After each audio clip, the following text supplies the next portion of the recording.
entire energy of having a pet rabbit is like having a vegan cat. It's kind of the best thing ever.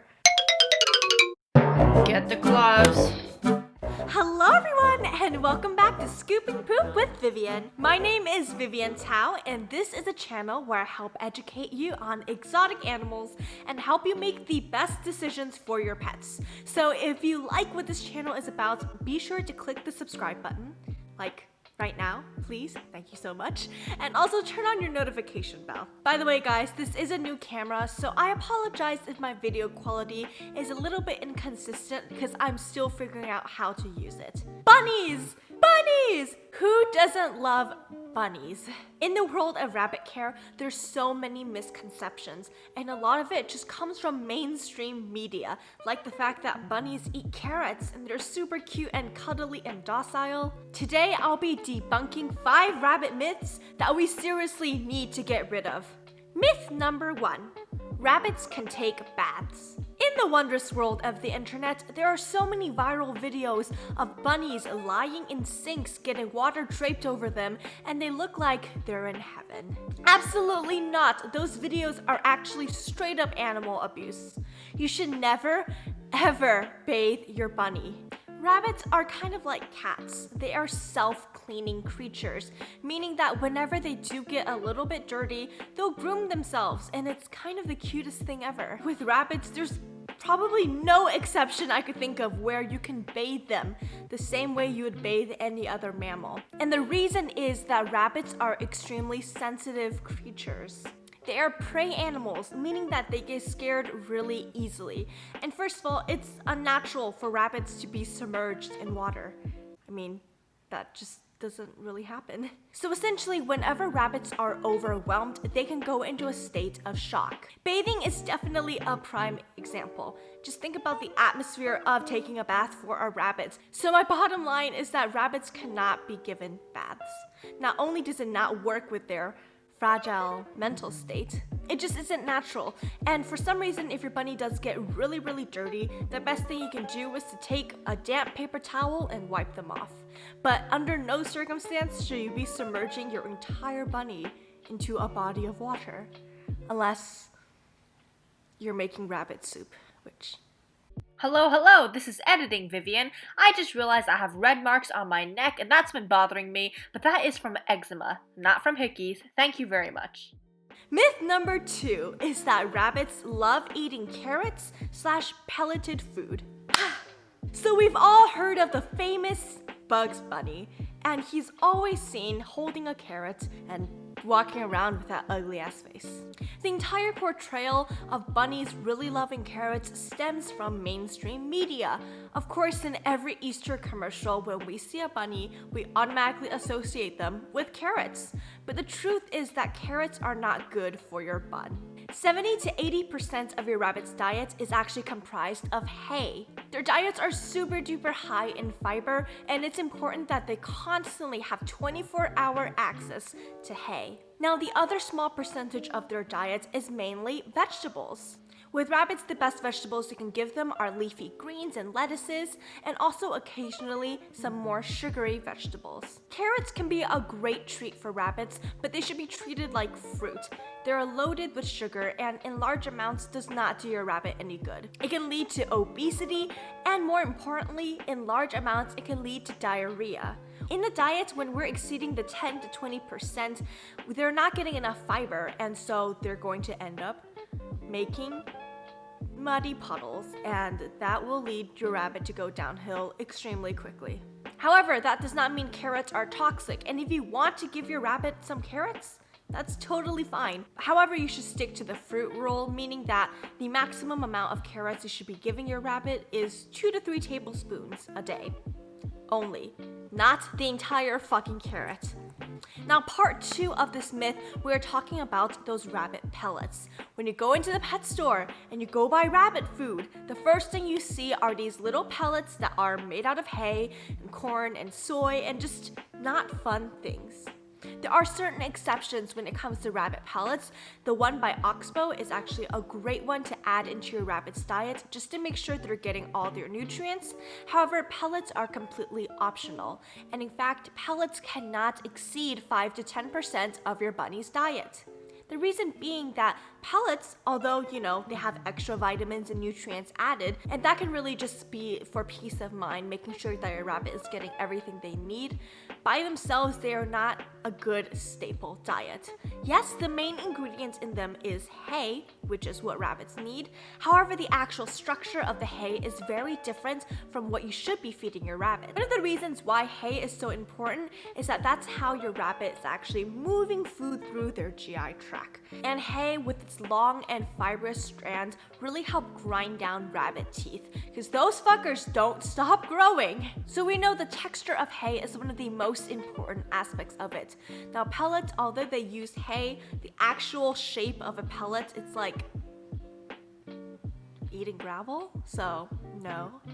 And also, pellets have extra added ingredients such as, again, corn or soy, and in large amounts is not good for your rabbit and can also cause digestive blockages. So if you do choose to feed a pellet, make sure it's high quality and also it's not exceeding 5 to 10% of your bun's diet.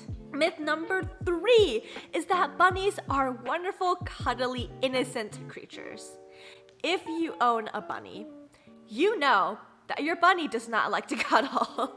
And of course, there are certain exceptions where some bunnies just love affection and attention and just being pet all over. However, that's just not the case for the majority of buns. Like I said before and in previous videos, rabbits are prey animals, meaning that their defenses are always super high, and most of the time they don't necessarily enjoy being handled. We all know what happens when you try to pick up a rabbit. They'll kick, they'll scream, they'll scratch, and they'll try to do anything to avoid being picked up. And in certain situations, they might even freeze, leading the owner to think, my rabbit loves doing this.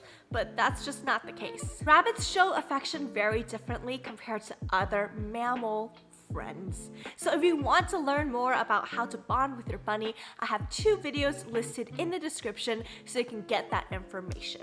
Myth number 4 is that rabbits are throwaway pets. So obviously we all want to seem like good people, so nobody's going to just tell you that when you get sick of your rabbit, you can just throw them away. However, we all know that this is true when it comes to so many owners. Rabbits are the 3rd most abandoned domesticated pet in the United States, the first being dogs and cats, and that's expected because so many people have dogs and cats. However, the thing with dogs and cats are being addressed, and nobody is talking about rabbits. Every year during the Easter season, the infamous Easter season, people get bunny rabbits because what else are you gonna get during Easter? There is a fly on my camera. Oftentimes, children get rabbits for Easter because the adults think, it's like getting a hamster or it's getting a goldfish. And I'm not saying that those 2 animals don't deserve equal love and respect. It's just that getting a rabbit is kind of like getting a cat or a dog. No, it's exactly like getting a cat or a dog. If you want to know what it's like being a rabbit owner, it's kind of like having a cat that's an even bigger asshole. I'm not kidding. I love my rabbit so much. I love Doodle, and I love my cat, Mommy. But the entire energy of having a pet rabbit is like having a vegan cat. It's kind of the best thing ever. But the thing is that we constantly associate rabbits with these beautiful, cuddly creatures that can just snuggle up against you, and that's just not the case. Of course, I'm not saying that rabbits are bad pets because of it, but it's just something that owners need to get into their freaking heads, that the majority of rabbits are not going to love cuddling and snuggling. In fact, if you want someone to cuddle and snuggle you, make a Tinder account, I don't know. And the 5th myth, which to me is the one that means so much to me, is that people think that they don't have to spay or neuter their pet rabbits. Alright, so when we think about the promotion of spaying and neutering for dogs and cats, we think, okay, spaying and neutering helps prevent a lot of health issues and can increase the lifespan of your pet. And yet there are people who like to anamorphosize animals and think, Oh, isn't it tragedy? You're purposely making your animal infertile. God has given your animal the ability to reproduce, and you're taking that away with science? I want my puppy to at least have 1 litter before she gets spayed so she can know what it's like to be a mom. I'm not super cool with very early spaying and neutering. Because scientifically, we know that if you spay a puppy the second day they're born, they're going to have some hormonal issues growing up. However, once you get to a safe age to spay and neuter, which is around the 6-month to 1 year mark, you know, I'm all down for it. And people say, well, spaying and neutering could increase chances of this or that or whatever. But when you look at the science, the pros outweigh the cons. Why doesn't any of this apply to your pet rabbit? Like I said before, having a rabbit is pretty much the same as having a cat or a dog. They're a companion animal. I totally understand why you wouldn't spend the money to spay your bearded dragon, although some people do it. But I understand how that's not a common practice because doing that wouldn't necessarily instill major benefits, okay? But having a pet rabbit, the benefits of spaying and neutering are astronomical. The volume inside of this bus is astronomical. One of the first things that I always bring up, does your bunny hate you? I forgot what I was gonna say. Yes, a lot of times your bunny does not get along with you. Why is that? Besides improper husbandry, if your bunny is not fixed, their hormones are going insane and they are not going to be able to form the same kind of bond as a spayed or neutered rabbit. A lot of people are like, well, I mean, my bunny is intact and nothing has happened. Well, sorry, but the truth is that when your bunny is fixed, then they usually form a much closer bond and they're significantly less aggressive, which is automatically a huge pro. Spaying and neutering drastically decreases the chances of certain cancers and other illnesses within male and female rabbits. So seriously, please consider spaying and neutering your rabbit. It is not something that's like, oh, I only do it if I have the money. It's something that's really routine, just like spaying and neutering dogs and cats. And some places will even do it for free. So seriously, look into it, please. Now, those are the top 5 rabbit myths that I can think of right now, but in my head, I just thought of like 6 more. So, If you want to see a part 2 of this video, let me know down below in the comment section. In fact, I want you to comment down below the biggest rabbit myth you know, and we can start a discussion down there. Seriously guys, if you like this video, please give it a thumbs up, because you guys don't know that helps so much with the algorithm. Seriously, just taking the 1 second to do it helps me out tremendously. And of course, if you like this channel, if you like my dumbass, click subscribe, because that obviously helps so much as well. I love you guys so much and I appreciate all of your support, and I'll see you in the next video I make. Bye! Again, I'm very sorry for the camera. This is my viewfinder, by the way, so I keep on looking over here and I don't know how to use this camera. So give me a couple of videos to figure it out, but I hope you enjoy. You can see my pores now. It is